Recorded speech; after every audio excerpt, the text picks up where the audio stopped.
As more and more cryptocurrency lending platforms fail and users are unable to withdraw their own funds, many cryptocurrency influencers have encouraged their followers to pull their funds off of these centralized locations and into a cryptocurrency wallet that they actually control. And in today's video, I'd like to share some of the advantages and disadvantages of storing your cryptocurrency yourself, as well as several important security measures to be aware of so you don't lose your crypto. Hey everyone, and welcome back. This is the Part-Time Economist, and in today's video, I'm going to be going over some of the important considerations about how you store your cryptocurrency. Before we do this, of course, I want to say that this is not financial advice, and I'm not trying to sway your decision one way or the other, but I know firsthand after losing cryptocurrency that it's not a good feeling, and I don't want that to happen to you. So I'd like to briefly discuss some of the advantages and disadvantages of storing your crypto yourself, and then if you do decide to store it yourself, give you several tips for making sure your funds stay secure. So with that being said, there's two main ways of storing your cryptocurrency. The first is storing it yourself. The other option is storing it with some kind of exchange or lending platform where someone else is responsible for it. And let's think about this in terms of traditional money. Storing your cryptocurrency yourself is a lot like putting a $100 bill in your pocket. You can spend it whenever you want. It's yours. You don't have to worry about a bank failure keeping you from getting that money. But at the same time, if you lose that $100, there's no one that is going to give you another $100 bill. The responsibility is completely on you. It's the same with cryptocurrency. If you're storing your cryptocurrency on your computer and that computer crashes, your cryptocurrency is gone, unless you've taken precautions, which I will tell you about later. But in general, it is gone. You have no recourse. On the flip side, storing your cryptocurrency with a third-party exchange or lending platform is very much like putting money in a bank. If something happens to where you forget your login, you forget your password, your computer with your banking information crashes, you can call customer support. They will be more than happy to get you back into your accounts. On the flip side, there might be a bank run. The bank might collapse, right? Not so much with FDIC and everything like that, but you get the point. Storing cryptocurrency on an exchange is like this. Yes, if you lose your account information, if you lose your password, there's a procedure in place to help you get it back. On the flip side, as we're seeing now, many cryptocurrency companies are mismanaging their users' funds, and customers will go to withdraw only to find out that there's not actually anything there. So both options present risks. It's just which risk do you want more? Are you someone that is, maybe a little clumsy and loses things and you need that safety and backup, and you're willing to accept that the company might mismanage your funds? Well, in that case, you might consider looking at a centralized provider. If you're someone that has an extreme distrust of corporations and you want to take full responsibility yourself, then self-custody may be what you're looking for. But in either case, I'm not trying to sway your decision. I do want to show you that if you do decide to hold crypto yourself, it's very important to take some basic security steps. Now, this isn't to scare you, but I have lost a significant amount of cryptocurrency because I was storing it on my phone, and I memorized the password, but my phone got destroyed. And as we will see, a password doesn't really do a whole lot when we talk about cryptocurrency storage. So let's just jump right into it. What we have here, if you want to store your own cryptocurrency, the first thing you're going to need is a cryptocurrency wallet. There's tons of different options that you can put on your phone, on your computer. We're going to be using MetaMask, which is a free-to-use cryptocurrency wallet. I'm not endorsed by it, anything like that. Just it's very user-friendly. So with that being said, we're going to need to install it, and we're going to click on Get Started. Now, what you'll see is that we have two options. We can import a wallet with our secret recovery phrase, which will come into play later, or if we're a new user for the first time, we create a wallet. It gives us a little bit of information here that's, you can read it if you want, and then it asks for a password. Now, when most people think of a password, we think of something that works anywhere, right? If I'm on my laptop, I use the same password to get into my bank as if I was on my phone, or if I went to a hotel computer, right? Anywhere that I go, I use the same username and password. But that's not really the case with cryptocurrency wallets.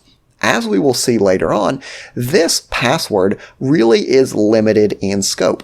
When we create a cryptocurrency wallet, we are creating a specific location on our hard drive or on our cell phone where that wallet is living.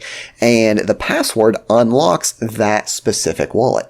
We can't use this password on a different computer. It's very specific, which is both good and bad. It's good in that if someone were to steal my password right now, they could log into MetaMask on a different computer and it would do them absolutely no good because they are only unlocking a wallet on a specific device. The bad thing is that if you have your password memorized and something happens to your device, that password is going to be worthless on a different device. So with that being said, let's just create a simple password here. Not really important what it is because we're not going to put any funds into this account anyway. It will then bring up a video talking about a seed phrase and why it's important. And it's going to now ask us to write this down. Now, your secret recovery phrase, and again, we're using MetaMask here, but different wallets all have something similar. You'll have the password to unlock the specific wallet, and then a recovery phrase can be thought of as a master key. This not only unlocks your wallet, but completely regenerates it. So if this computer that I was on was to get completely destroyed and all I have is my password, I have lost my funds forever. On the flip side, if I have my recovery phrase, I can regenerate my entire wallet and all its balances on any other device, which is really cool. However, anyone else that gets my seed phrase can also regenerate it on any other device. So it's critically important to write this down and keep it very secure. So we're going to go ahead and write this down. And then again, this is something you wouldn't want to share with anyone, but again, this is a demo account. We're never going to put any funds in here. So we write this down and then we go to the next page. It asks us to confirm this. And what it's trying to do is make sure we didn't just click through that without writing it down. So we've got to confirm the recovery phrase.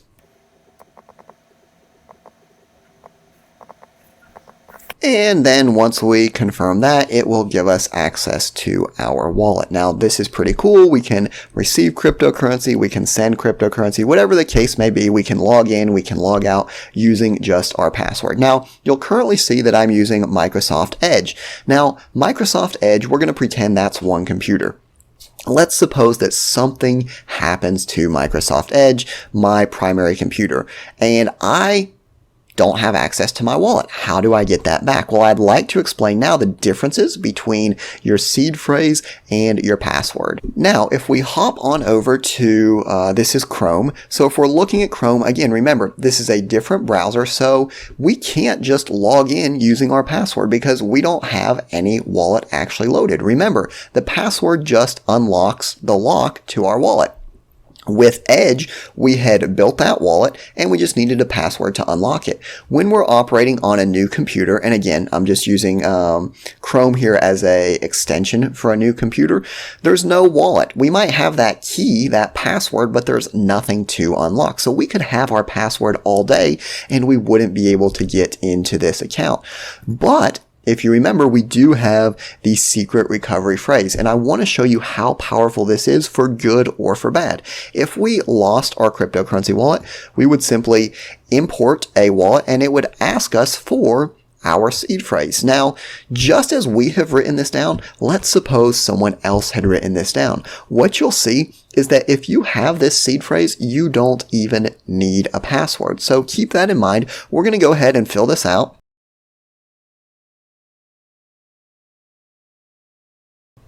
And then once we have entered this, it asks us to create a new password. And again, this is completely irrelevant of the original password. So basically what we're doing is we are creating a new wallet using this seed phrase. And what you're going to see when it opens up is that it has recreated the old wallet without even needing the password. So let's go ahead and import our wallet.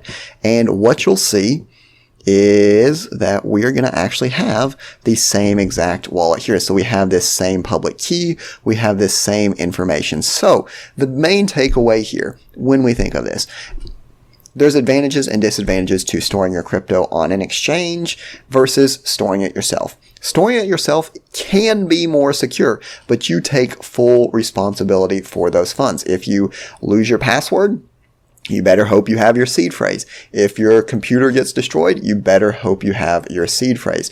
On the flip side, storing it with somebody else, yes, there is a little bit of backup if you forget something, if your computer gets destroyed, but there's also the possibility that some kind of a shutdown or mismanagement keeps you from your funds. Now, let's suppose that you forgot your seed phrase, but you are currently logged in. What you can do, and this is MetaMask specific, I'm sure there's others, if you click here, on your little profile and you go to settings and you go to security and privacy and click on reveal secret recovery phrase, all you have to do is enter your password and it will tell you what your recovery phrase is. Of course, again, this is something you should not share. The only reason I'm sharing it here is because